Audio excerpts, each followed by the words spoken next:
दोस्तों इस केस के फैक्ट्स के मुताबिक कोर्ट के सामने मेन क्वेश्चन ये था कि जो बंदा फोत हुआ है उसका सेक्ट या फेथ क्या है, यानी उसका मसलक क्या है। क्या वो शिया मसलक से बिलोंग करता था या सुन्नी मसलक से, क्योंकि उसकी इनहेरिटेंस के केस फिक्स था लाहौर हाई कोर्ट में और उस मुतवफ़ी की सिर्फ एक बेटी थी और उसका ये कहना था कि उसका वालिद शिया मसलक से बिलोंग करता था।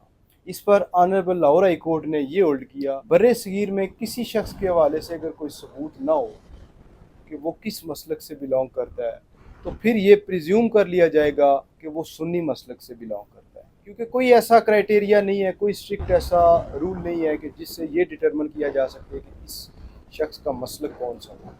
तो फिर इस पर कोर्ट ने जो सराउंडिंग सर्कमस्टांसिस होते हैं वो देखने होते हैं, यानी कि उस इंसान का वे ऑफ लाइफ क्या था, उसके पेरेंटल फेथ क्या थे और उसके जो क्लोज रिलेटिव हैं उनका बिलीफ या फेथ क्या था। दोस्तों वीडियो अगर अच्छी लगे तो शेयर कीजिए। Thank you so much. Allah.